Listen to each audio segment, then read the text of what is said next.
Bueno, buenos días, feliz domingo para todos. Hoy me levanté y en la mañana me informaban los hermanos que el video de ayer se cortó a los 35 minutos el audio y de una manera inexplicable porque no se tocó nada, sino que simplemente se quedó sin sonido.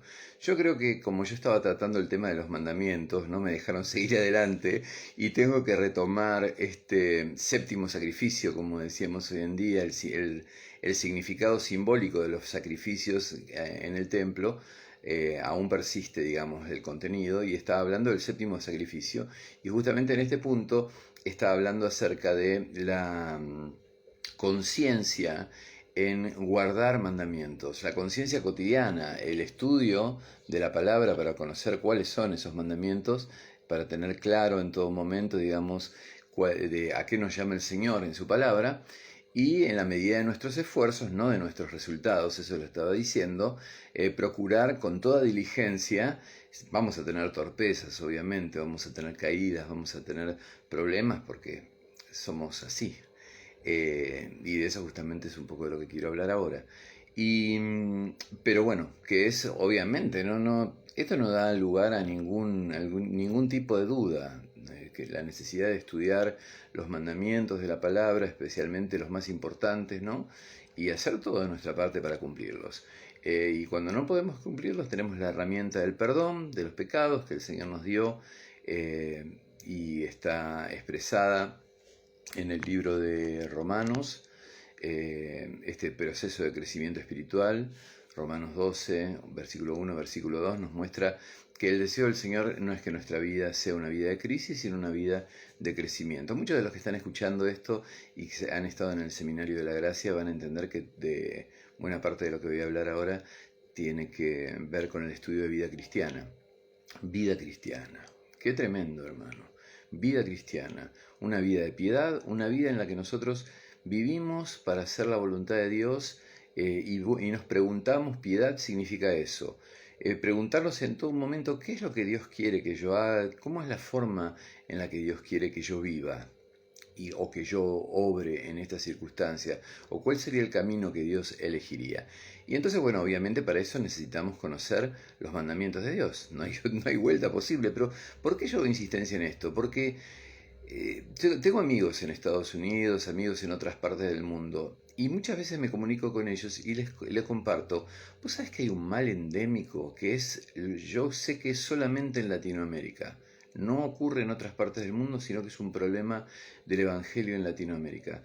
Cuando vos hablas de mandamientos, desde los pastores hasta el último de los creyentes se le erizan los pelos. Como que no hay una comprensión de que tenemos una necesidad de guardar los mandamientos del Eterno, que están expresados mayormente en el Antiguo Testamento, y sacando toda la costra y la capa ceremonial que los fariseos no supieron sacar, vamos a encontrar allí abajo que la base de todos ellos, como dijo el Señor en un momento, es amar a Dios por sobre todas las cosas y al prójimo como a nosotros mismos, que esa es la base de toda la Torá y los profetas, y que era justamente lo que los fariseos no habían hecho, sino que se habían agarrado de una religión ceremonial, exterior, de rituales, de ritos, y es eso lo que una de las cosas, uno de los llamados del Señor al venir a rescatar a las ovejas perdidas de Israel, es traer a conciencia de Israel esto, que estaban viviendo solamente una religión formal,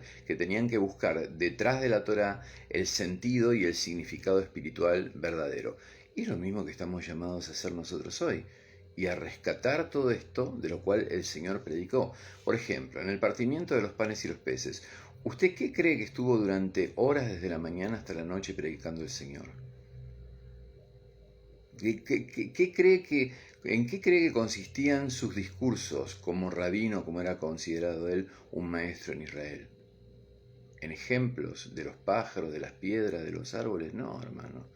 Él predicaba acerca de la voluntad de su Padre, de los mandamientos de Dios.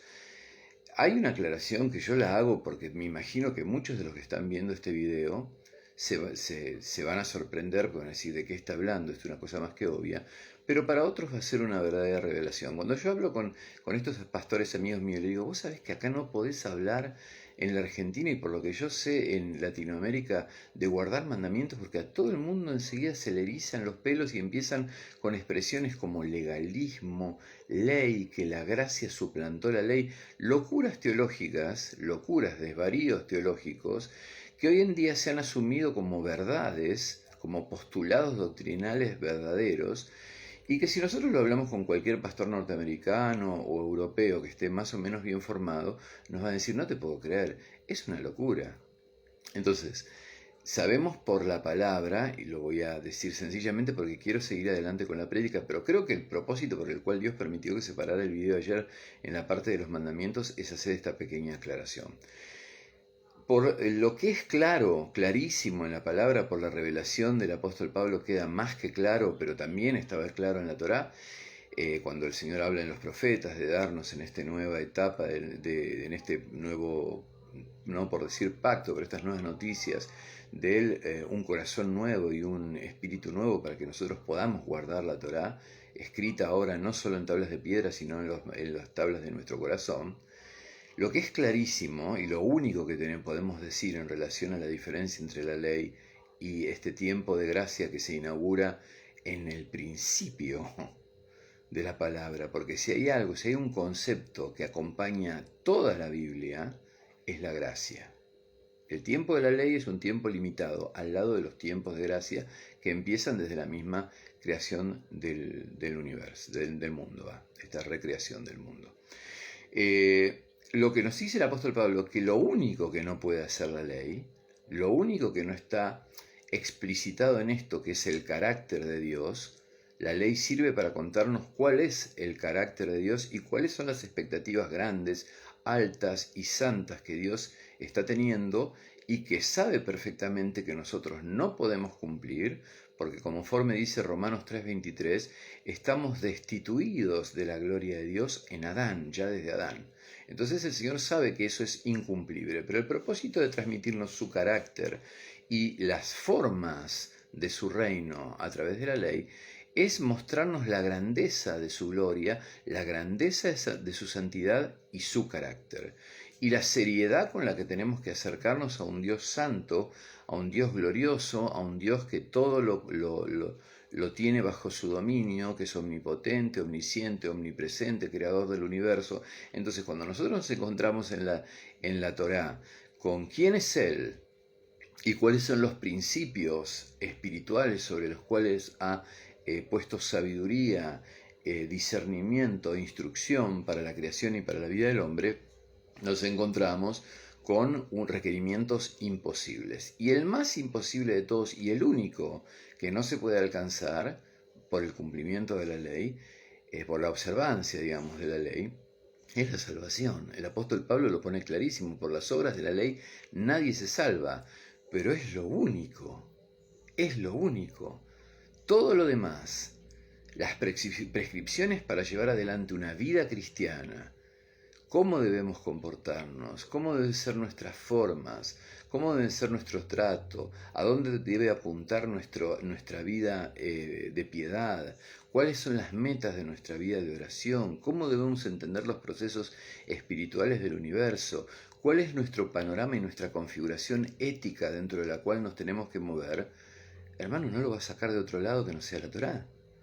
Entonces, cuando nos vienen con gritan como cacatúas diciéndonos que ya no estamos bajo la ley, sino bajo la gracia, el Señor contradice absolutamente todo eso, y una lectura superficial de los evangelios es más que suficiente para darnos cuenta. Yo elegí solamente 3 textos que son muy, muy claros para poner en claro cuál es el lugar de la Torá en la vida del Señor. En primer lugar, tenemos Mateo 5:17. Perdóneme que me tome un rato con esto, pero ya es algo que hay que decirlo.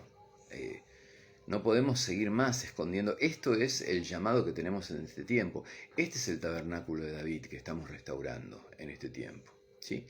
Entonces, el Señor en Mateo 5:17 dice, no penséis que he venido para abrogar, o sea, para destituir la ley o los profetas. No he venido para abrogar, sino para cumplir. La palabra cumplir, Si me equivoco en la pronunciación, mi amigo el pastor Montblanch me va a corregir porque mi griego koiné es desastroso. Pero la palabra cumplir es pleiró. Pleiró quiere decir alcanzar completitud, alcanzar completa satisfacción, llenar algo y cumplirlo perfectamente, llevar esa cosa a su esplendor, a su plenitud total. O sea, lo que está diciendo el Señor es, la ley encuentra en mí la satisfacción y el cumplimiento perfecto, porque lo que antes no se podía hacer por la ley, ahora yo vengo a completar toda esta historia de la salvación, siendo el primero en cumplirla perfectamente, y de esa manera aquellos que acepten esta salvación que yo estoy cumpliendo perfectamente y que pongan su fe en que el Padre, a aquellos que aceptan esa salvación en mí, los toma como ciudadanos del reino y los eleva a la categoría de los santos, que han sido la esposa del Señor a lo largo de toda la historia, alcanzarán salvación. El Señor dice, de cierto, os digo que hasta que pasen el cielo y la tierra, ni una jota, ni una tilde pasará de la Torá, porque es imposible que pase, porque en el libro de Génesis, por ejemplo, en la historia de José, tenemos hasta cómo van a ser las características del avivamiento final, cómo va a ser el arrebatamiento del pueblo de Dios. En el libro de Génesis tenemos cómo va a ser la vida en el milenio. Lo que pasa es que nadie estudia esto, nadie lo explica tampoco, porque los cristianos le tienen pánico a la Torá y a los estudiosos de la Torá. Y lamentablemente los judíos mesiánicos hoy en día no ayudan demasiado, ya que están como la mayoría están como en los tiempos del apóstol Pablo, queriendo hacer que los cristianos se circunciden, o sea, ya entrando en una categoría de locura. Entonces tenemos que volver a la predicación del apóstol Pablo, una predicación centrada, pero el Señor dice que ni una jota ni una tilde pasará de la ley hasta que todo se haya cumplido, de manera que cualquiera que quebrante, mire esto, uno de estos mandamientos muy pequeños, de estos, porque él estaba enseñando Torá en ese momento, mandamientos muy pequeños, y así enseña a los hombres, muy pequeños será llamado en el reino de los cielos, mas cualquiera que los haga y los enseñe, este será llamado grande en el reino de los cielos, porque os digo, que si vuestra justicia no fuere mayor que la de los escribas y fariseos, no entraréis en el reino de los cielos. Y uno dice, pero ¿cómo? La justicia de los escribas y fariseos no estaba basada en la Torá. No, no, porque ellos querían alcanzar satisfacción y salvación a través del cumplimiento de la ley. Y estaba claro que el hombre está destituido de la gloria y de la grandeza que tenía en Adán, pero ellos no podían entenderlo y entendían que la salvación que ellos necesitaban, el Mashiach tenía que venir, el Mesías, era un líder religioso que iba un líder político que iba a restituir a Israel a los tiempos de gloria que supuestamente tuvo en Salomón, o en David, mejor dicho, porque en Salomón las cosas se enrarecieron y bastante, pero en la dinastía davídica, ¿no? Pero la justicia el Señor les pedía que fuera mayor que la de los fariseos y los escribas, porque los fariseos y los escribas estaban atados a un cumplimiento ceremonial sin conocer el trasfondo y los símbolos y los tipos que escondían la figura del Mashiach en la Torá.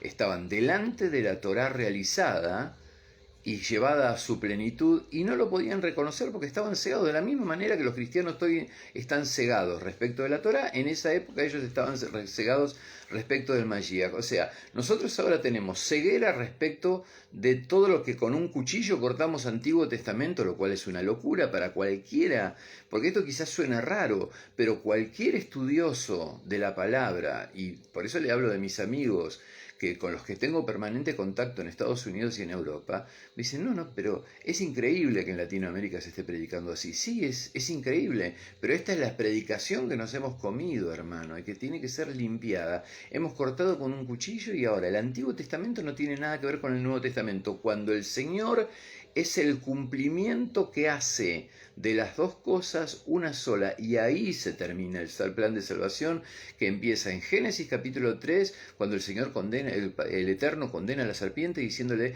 que sería pisada su cabeza por el hijo de la mujer, y que ella, por lo contrario, pisaría el calcañar y le generaría un daño al cuerpo del Señor, ¿no? Obviamente, Satanás.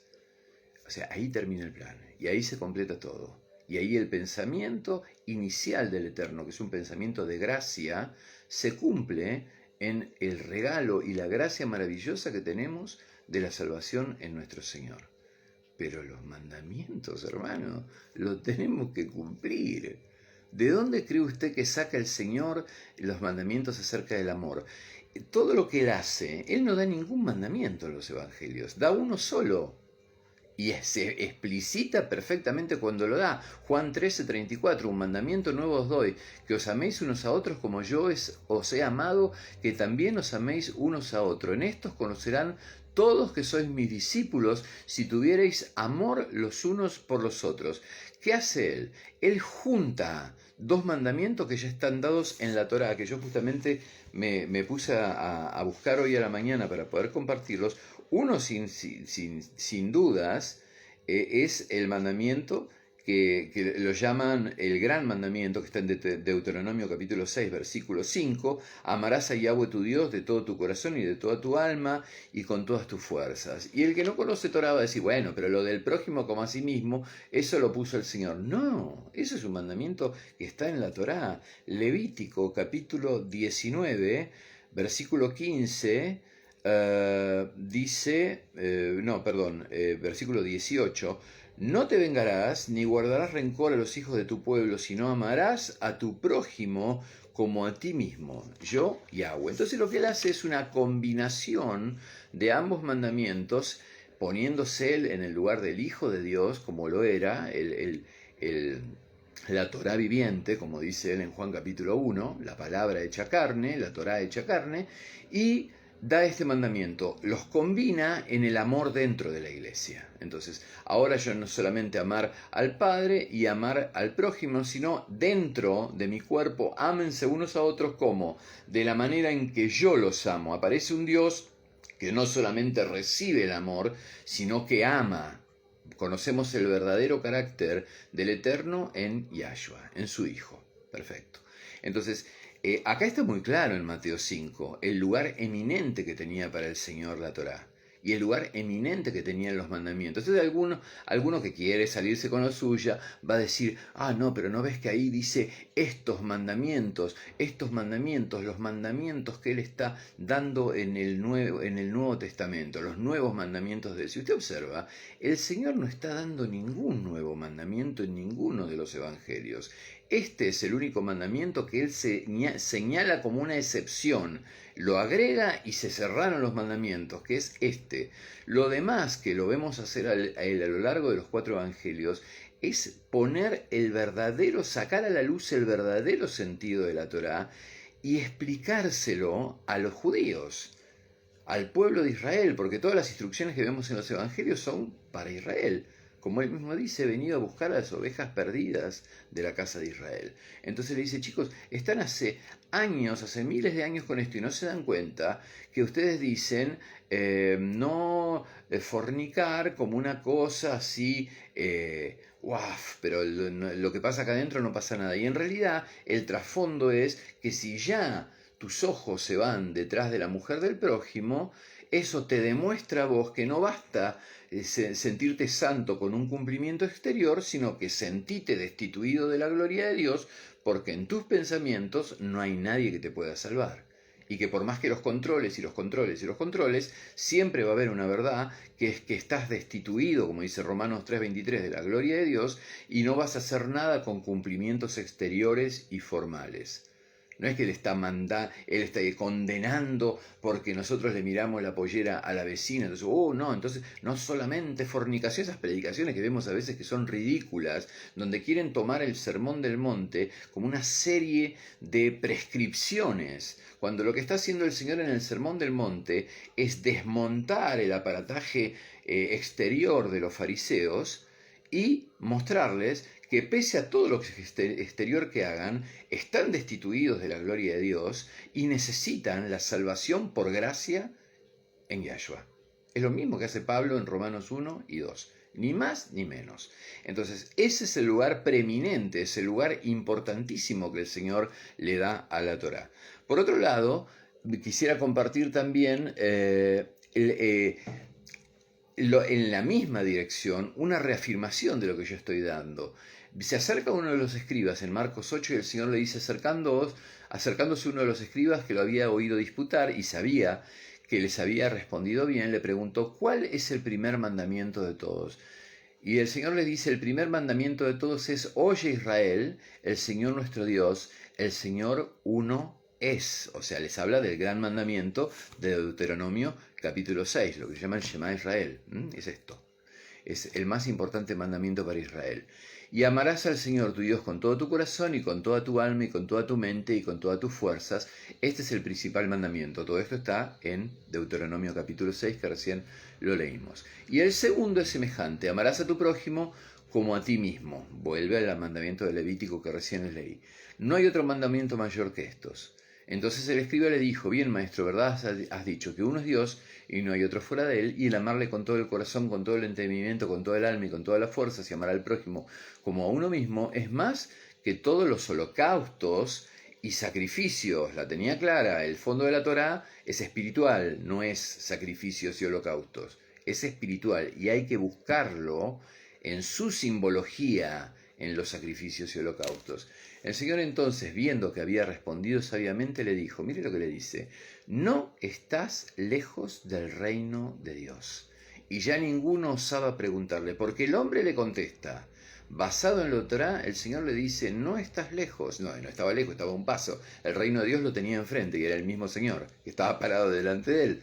No estás lejos, lo que está diciendo es, solamente te falta completar una cosa. Lo que antes no podías, que era salvarte, por nada, por ninguna obra, porque no hay salvación, porque no hay obras que nosotros podamos hacer, porque todas nuestras obras son menos que un trapo de inmundicia, porque están hechas todas con un corazón que está destituido de la gloria de Dios. Y no hay manera que lo podamos resolver, porque no vamos a resolver con la misma mente. El mismo ser que peca no va a encontrar solución para su pecado. Es como tratar de salirse de una pileta, ¿se acuerdan de evangelismo explosivo? Tratar de salir de una pileta tirándose de los propios pelos. ¿Sí? Entonces era importante para mí hacer esta aclaración porque lamentablemente cuando nosotros decimos, por ejemplo, que estamos dando un curso de Torá o cuando uno en una predicación habla acerca de los mandamientos de Dios, la iglesia comete el terrible pecado y la terrible blasfemia que le va a costar caro porque va a perder su recompensa que puede ser mucho más grande. Cuando empiezan a hablar de judaizar, empiezan a hablar de legalismo, empiezan a justificarse, ¿sabe lo que pasa? Es que quieren quitar los mandamientos del Señor con un evangelio barato, un evangelio de kiosco, como decía Dietrich Bonhoeffer, el famoso cristiano que fue encarcelado por Hitler y escribió tan hermosos libros en la cárcel acerca de este tema, de la gracia barata. El Evangelio moderno quiere ampararse en una gracia barata, donde está todo bien, venía Cristo. Hay tantos libros, hermanos, que cometen este error. Hay tanta literatura cristiana basura, donde no se habla de arrepentimiento, no se habla de pecado, no se habla de destitución de la gloria de Dios, no se habla de infierno, no se habla de condenación, no se habla de salvación por la sangre del Mashiach, como el Cordero que fue inmolado desde antes de la fundación del mundo y que estaba profetizado en el sacrificio de Pesaj, en el sacrificio de la Pascua, en el libro de Éxodo. Es todo un evangelio de instantaneidad donde venía la iglesia que se te van a arreglar todas las cosas y no es necesario que cambies tus formas, tu comportamiento, quédate así, total si el Señor te entiende. No, justamente estamos hablando en esta predicación y en este séptimo punto de los 10 que quería hablar acerca de los mandamientos, un cierto significado para los mandamientos, para los sacrificios del Antiguo Testamento, que justamente no. Nuestro deber como hijos de Dios es conocer cuáles son los mandamientos del Señor, conocerlos a fondo. Por ejemplo, en el libro de Éxodo, de Génesis, hay mandatos del Señor que son claramente contrarios a todo lo que usted pueda proponer de feminismo cristiano hoy en día y de feminismo a nivel secular. La posición del hombre y la posición de la mujer están tan bien establecidas que, por ejemplo, nosotros sabemos por la Torá que la mujer está puesta, en términos hebreos, enfrente al hombre, para ser una supervisora constante de que el hombre no se patine fuera de los mandamientos de Dios. Es la obligación de la mujer, cuando el hombre empieza a patinar y a derrapar fuera de los mandamientos de Dios, ponerse con la olla y el candado en la heladera, por decirlo de alguna manera, a reclamarle de una manera insistente que se ordene. Por ejemplo, eso lo aprendemos con el estudio de la Torá.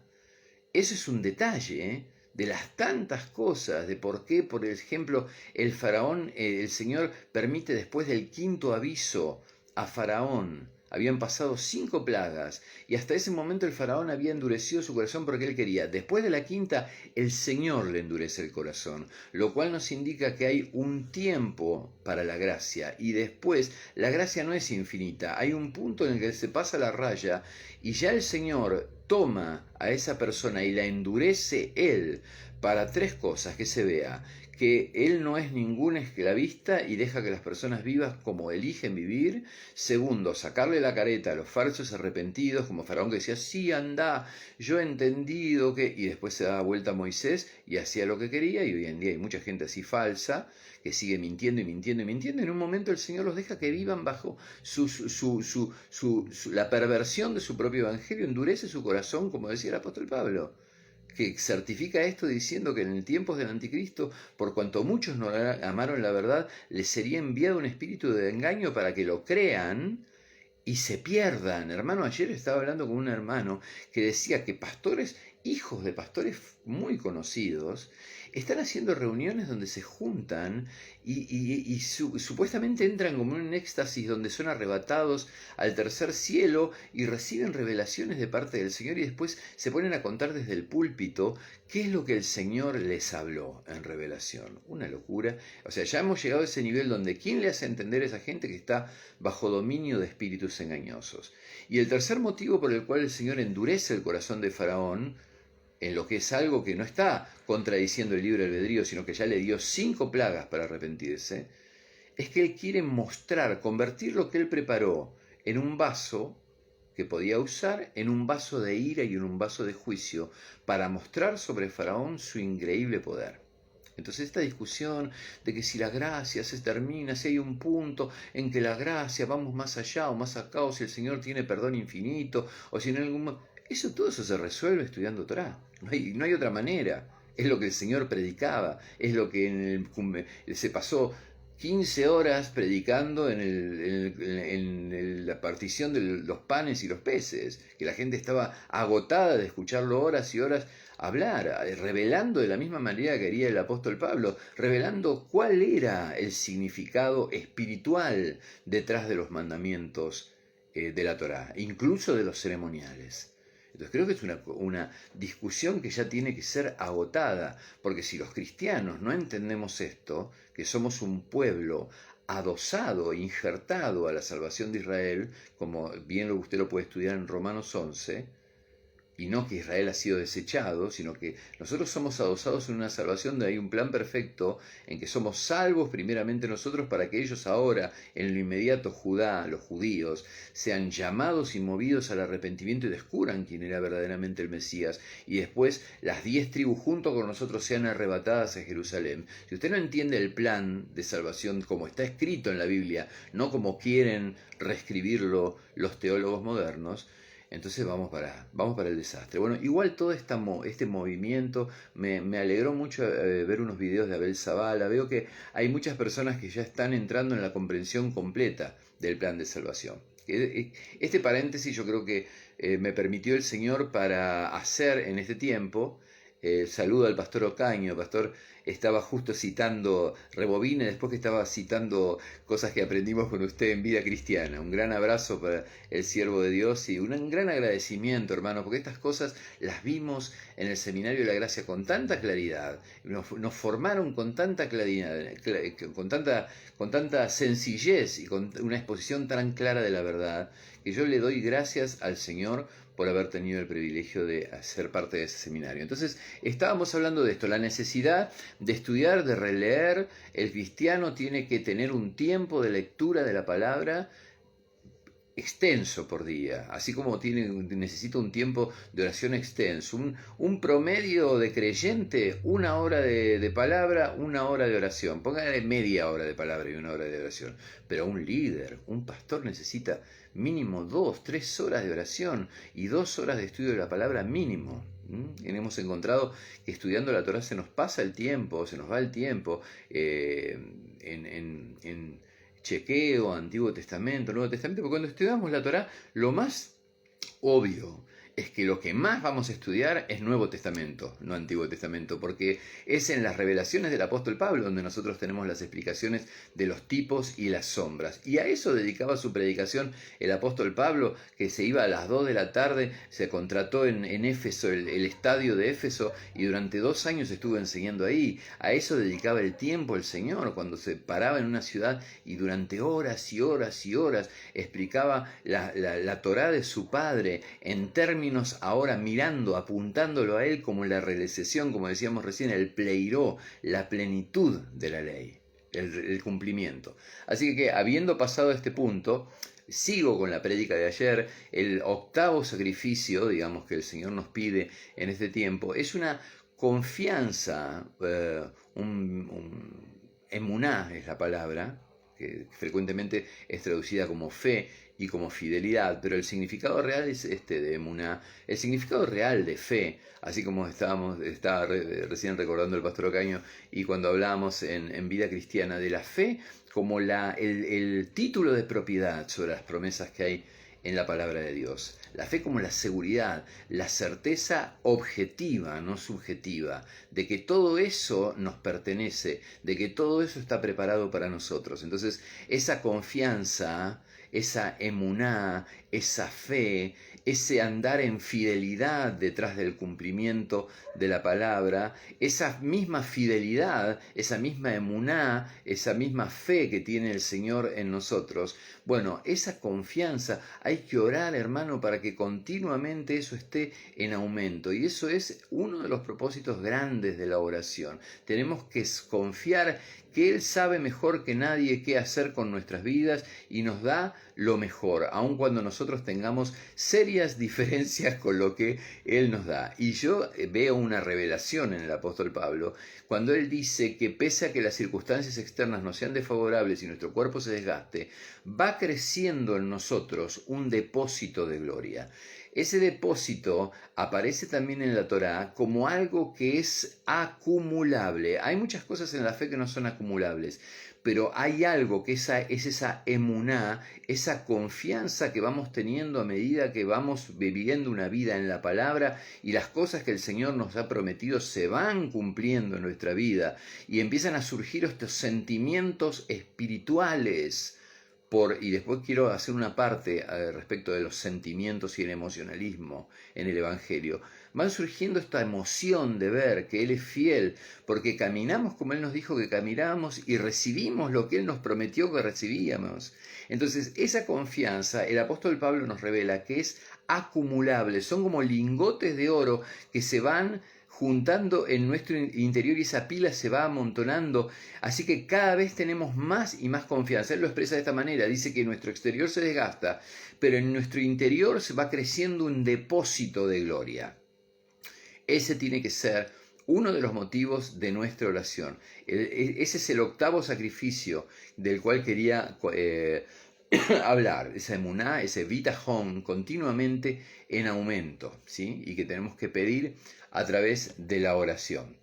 Hablaba de las emociones, quiero articularlo un poco con lo que aprendí en el Seminario de la Gracia. Hablaba de esas emociones en aumento, porque hoy en día hay una noción acerca del emocionalismo en las cosas de Dios. Creo que ayer mencioné algo, no sé si apareció o está en la parte cortada.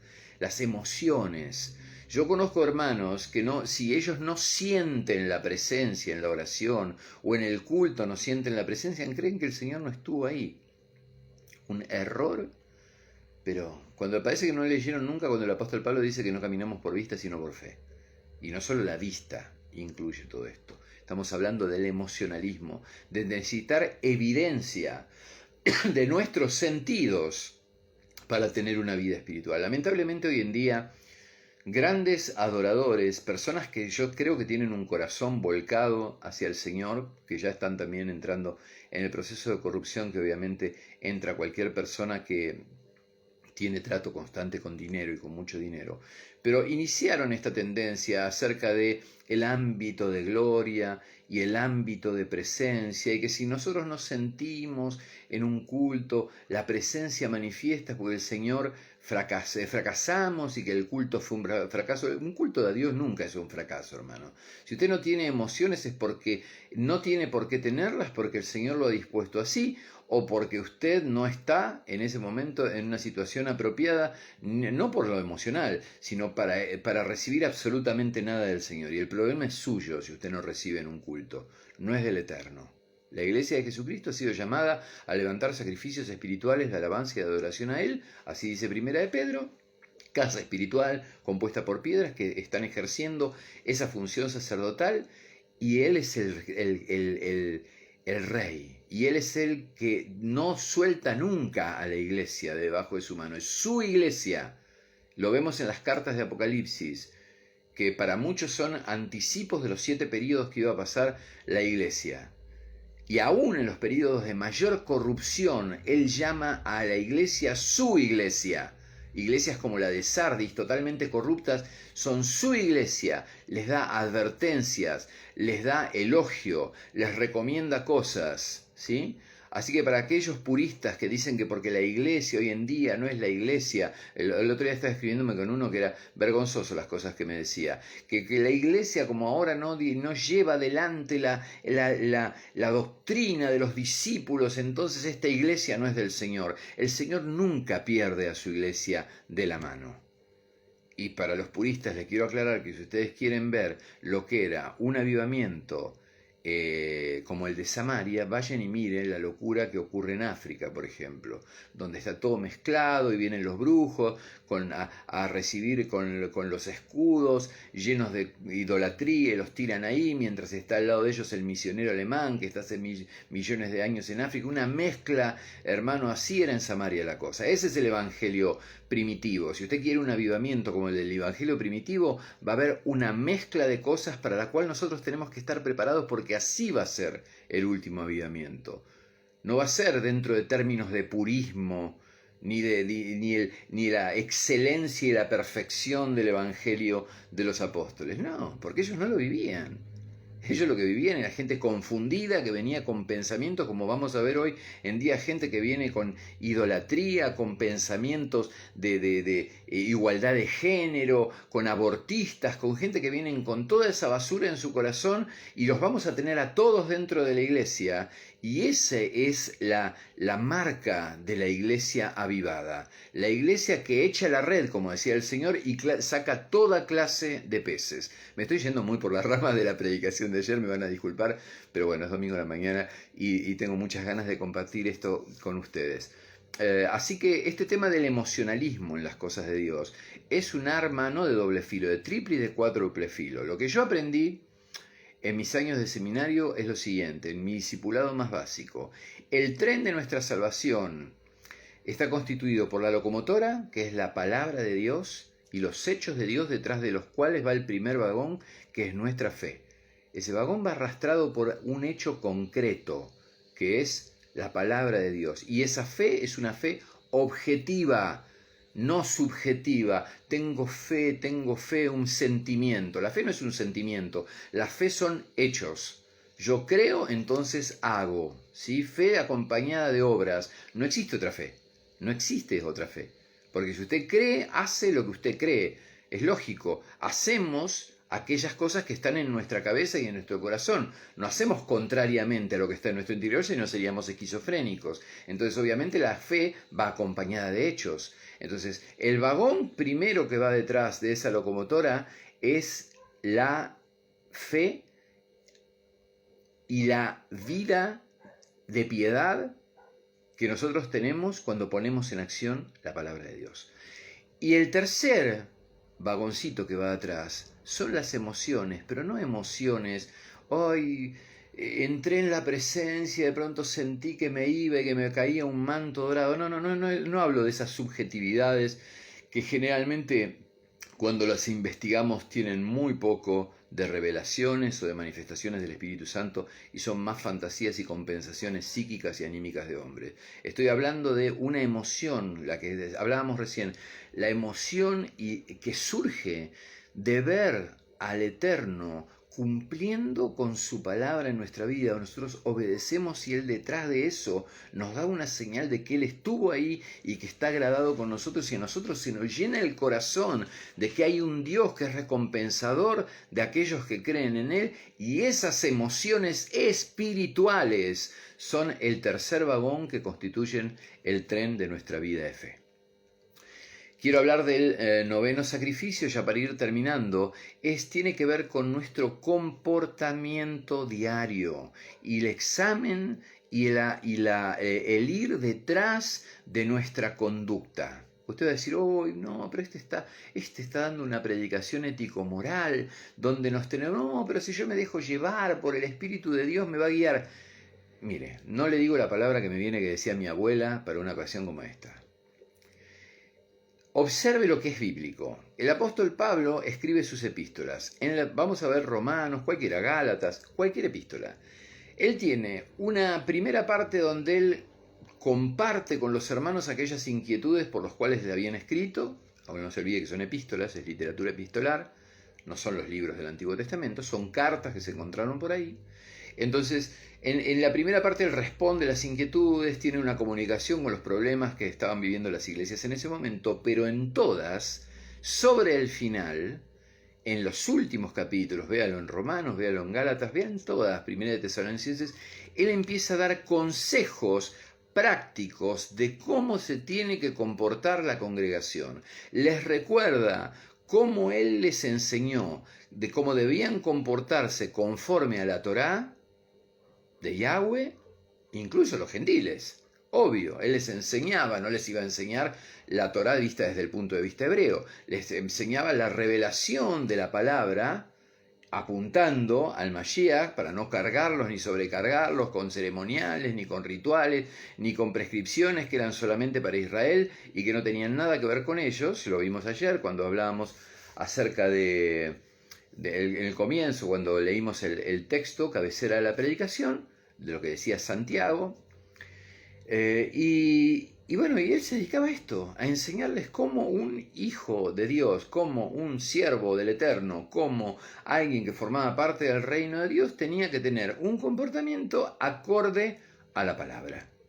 Entonces, el tener una vida donde estamos ocupados por nuestro comportamiento en orden centrífugo, ¿no? Primero el Señor, con nuestro cónyuge, con nuestra familia, núcleo, los padres, los hijos, los nietos, con nuestros familiares, con nuestros pastores, con nuestros hermanos de iglesia, nuestros compañeros de trabajo, personas ocasionales con las que nos topamos, aún los mendigos que nos vienen a tocar a la puerta, los chicos que nos paran por una moneda en la calle. ¿Cómo somos? Somos amables con cada uno de ellos, somos honestos con ellos. Nuestro amor es un amor servicial, es un amor hasta lo último, es un amor como hacía el Señor, que aplicó en el Sermón del Monte los preceptos de la Torá y los llevó hasta el final, diciendo, bueno, no basta solamente con que le prestes la capa, regalásela, no basta solamente con que seas bueno en esto, anda más allá.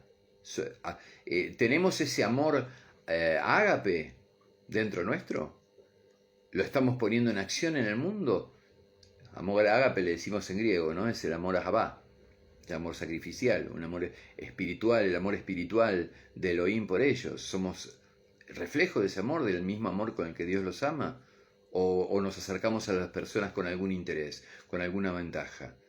¿Tenemos respeto por nuestras autoridades? ¿Tenemos respeto por nuestros pastores?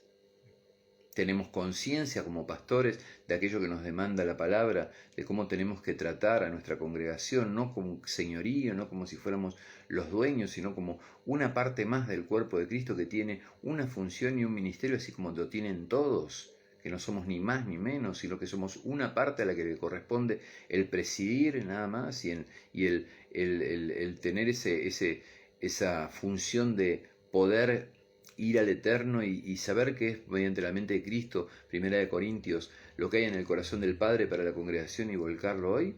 ¿O creemos ser los dueños de la congregación con el derecho para oprimirlos de maneras muy sutiles a veces y ejercer influencias que son totalmente demoníacas? ¿Tratamos a las personas con respeto? ¿A los que amamos se lo decimos? ¿Demostramos nuestro amor?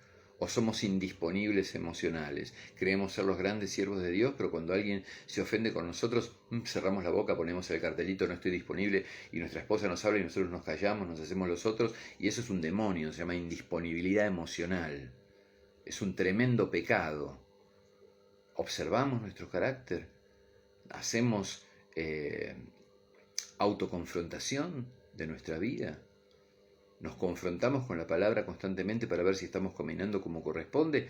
¿O damos por descontado que nosotros somos los grandes siervos de Dios y que el pecado solamente es algo que ocurre en la vida de los demás? Bueno, este es el 9º sacrificio que estaban representados en los sacrificios del templo, de los 10 que quería compartir con ustedes. Y el 10º es una vida y un anhelo y una búsqueda en la oración y en todo lo que hagamos de nuestra kedushá, de nuestra santidad, de eso que el Señor no tranza.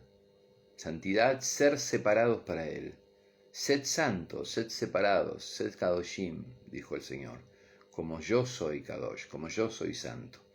Eso es lo que habló el Señor. La santidad es el ejercicio de todos estos 9 puntos anteriores y este 10º incluido, y se da en la práctica como el papel de lija que se llama la santificación progresiva, nuestra exposición a la palabra de Dios, nuestra exposición constante. Si usted es una persona que no hable la Biblia solamente para el culto, usted el proceso de santificación de la palabra va a ser como una pelota llevada a las patadas de acá hasta la otra esquina.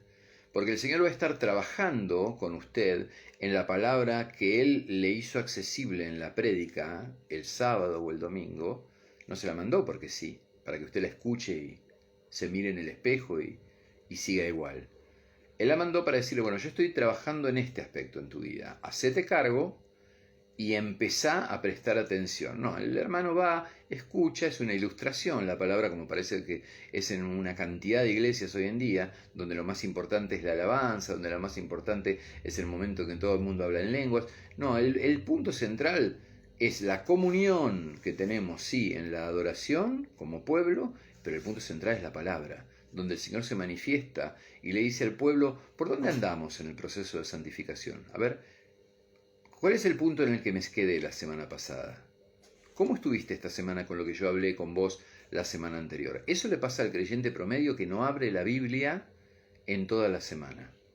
Entonces, el Señor trabaja en aquello que le está mostrando a través de sus líderes espirituales y las personas que están encargadas de Él y de los hermanos que están alrededor de Él, que van a también trabajar en este aspecto. Pero la persona es inconsciente. Pero el Señor no. El Señor ya expresó en lo que quería trabajar y va a patear la pelota y patear la pelota hasta que la pelota se pula, se elige o se le salten todos los parches y todos los hilitos de coser. Y va a seguir adelante con eso porque su propósito es que tengamos la mayor de las recompensas cuando lleguemos allá, a su presencia. La mayor de las recompensas, la mejor, la que Él prepara para nosotros. Entonces para eso nos tiene que limpiar, nos tiene que purificar, tiene que hacer que nuestra fe sea expuesta al fuego de la prueba, como decía el apóstol Pedro, para que caigan los pedacitos de basura al fondo y quede el oro limpio de la fe. Es lo mismo que el Señor habla en Apocalipsis, cuando le habla de la iglesia de este tiempo, la iglesia de la Odisea, y le dice que le conviene comprar el oro refinado de Él. O sea, es este oro, el oro de la prueba, a que la iglesia, obviamente, a través de las doctrinas de la prosperidad y de la palabra decretada y todas esas estupideces que predicamos, le está rajando, le está huyendo hace muchas décadas, tratando de encontrar doctrinas que sean sucedáneas a la carne y que entonces nos expongan un evangelio donde no haya pruebas, un evangelio donde no haya santificación, un evangelio donde solamente es venir y agarrarse de la mano porque Él es bueno, porque Él no hace daño, porque el Dios del Antiguo Testamento era otra cosa, ¿no? Esa estupidez que la iglesia no niega siquiera, porque muchas no lo predican, pero no lo niegan tampoco, no se paran a desenmascarar estas cosas.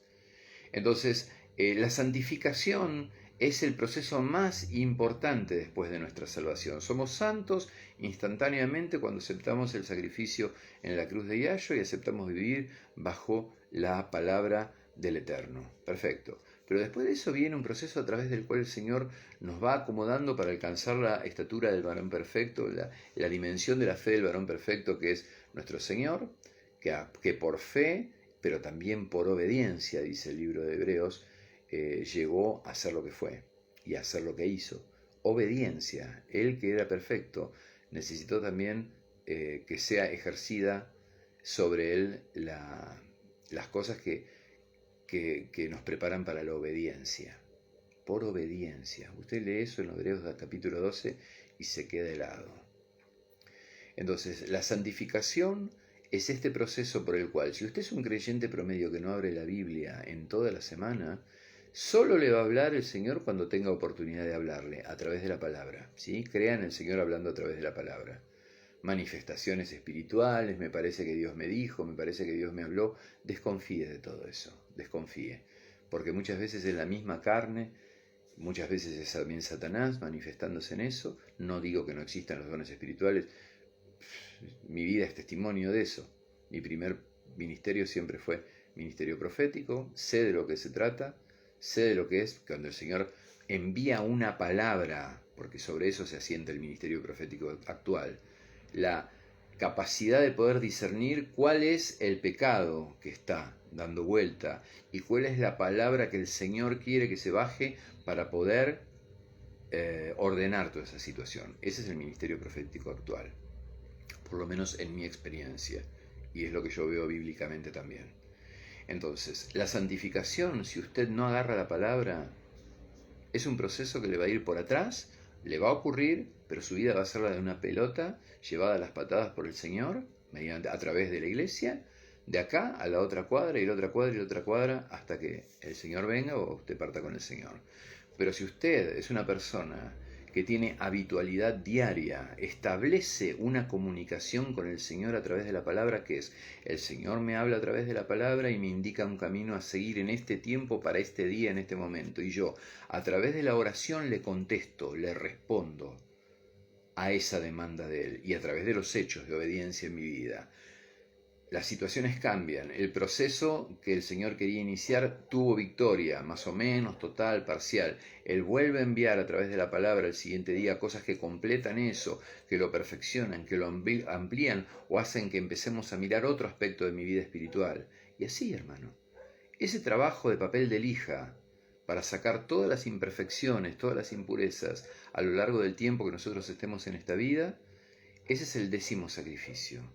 Nuestra meta, nuestra santidad es de Él, es un proceso de Él, totalmente controlado por Él, cuya provisión es totalmente real, porque en Romanos capítulo 8 Él promete que eso va a estar accesible por nosotros. ¿Cuándo? Cuando Él pone esa cadena de oro de la cual no se puede caer ningún eslabón. Los que conoció, los justificó, los que conoció los predestinó, los que predestinó justificó, los que justificó santificó y los que santificó glorificó. Y lo habla en pasado como siendo ya una cosa hecha. Si usted aceptó al Señor como Mashiach, todo este proceso está a su disposición. Y desde el trono del Eterno ya se ve como hecho. Por eso el apóstol Pablo lo pone en pasado. Entonces lo conoció, lo señaló, o sea, lo predestinó, pero no para atentar contra su libre albedrío, sino que esa predestinación está hecha sobre sus elecciones, no sobre la voluntad suprema del Señor, sino sobre sus elecciones, y usted va a entrar en ese proceso de predestinación cuando usted esté en obediencia. En ese momento la cinta transportadora corre para usted. Usted se sale de la obediencia, el proceso queda en pausa, pero está predestinado. Después está santificado, o sea, viene esa justificación y después la santificación, todas estas cosas, la palabra, esa palabra que es viva y eficaz y está para penetrar hasta los huesos, los tuétanos y hacerle discernir a ustedes esos pensamientos, esa palabra que es enviada, como dice Isaías 55, para que dé un fruto de santidad en su vida y vuelva al Señor en oración, habiendo cumplido aquello para lo cual fue enviada.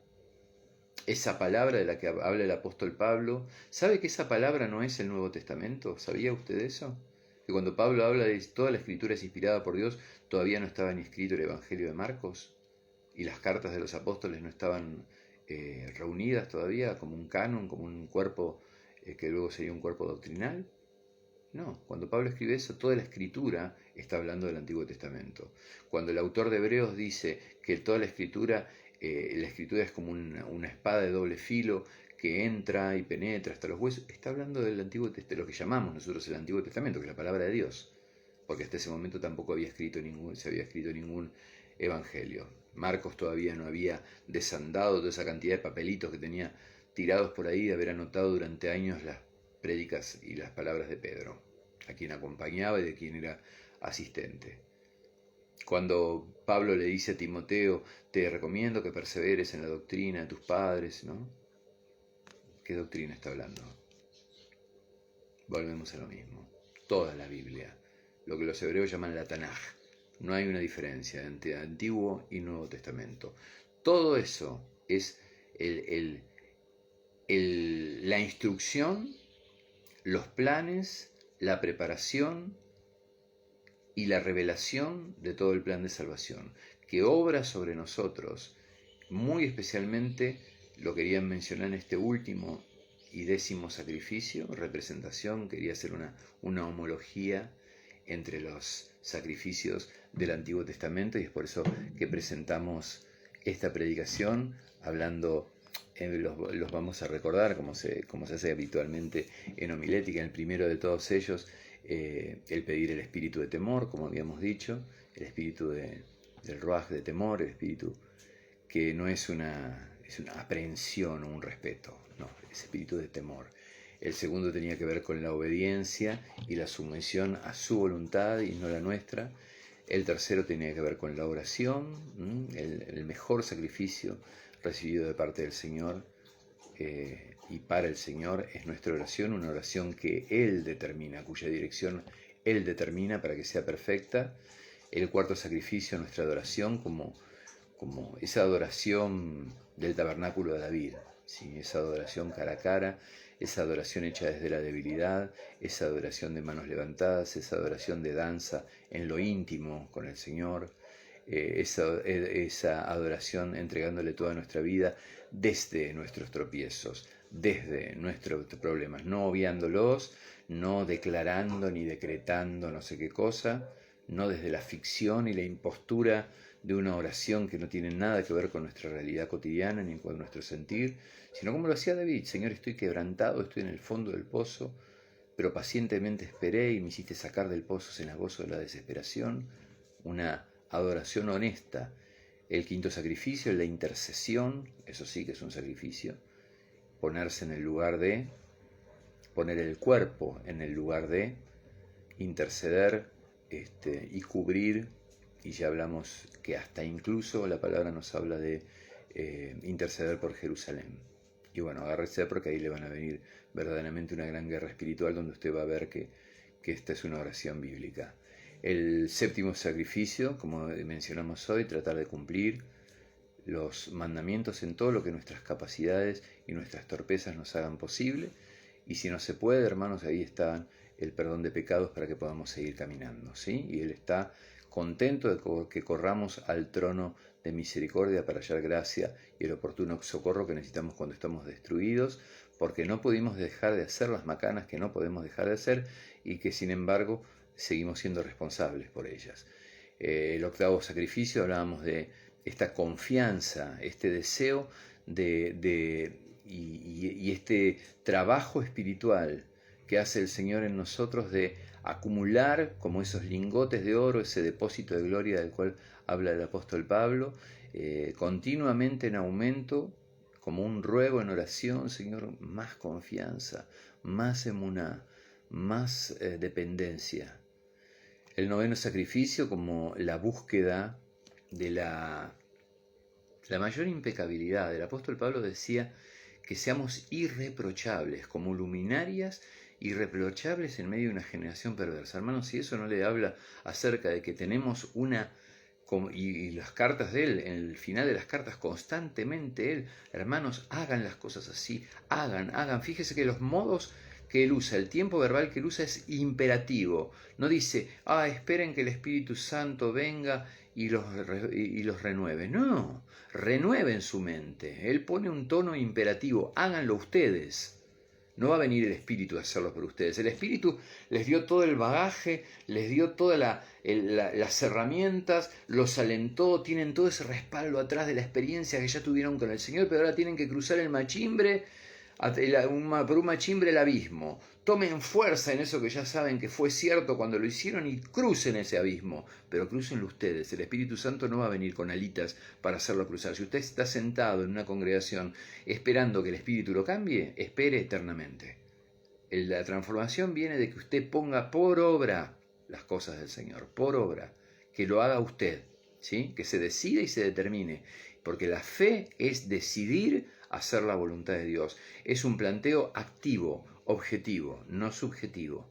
Entonces es muy importante esta mirada, ocuparnos de nuestro comportamiento y cómo repercuten nuestras acciones en nuestro entorno. Una cosa maravillosa que vimos en el seminario, recuerdo, era que está esta cosa que también nunca hay un acuerdo sobre esto, y es tremendamente bíblico. El Señor y después la familia o la iglesia. No, yo pongo el Señor, la familia y la iglesia. Otros dicen, no, yo pongo el Señor, la iglesia y la familia. Y si hay una cosa que es clara, es que el Señor es el centro de todas nuestras cosas. Y a la misma distancia del centro está todo. Desde la familia, la iglesia, el pago de impuestos, su relación con sus vecinos. Todo está dependiendo de ese centro del timón, de ese centro de nuestra vida, que es el Señor. O sea que acá no hay prioridades. Todo está regulado por un Señor que está en el centro de nuestra existencia.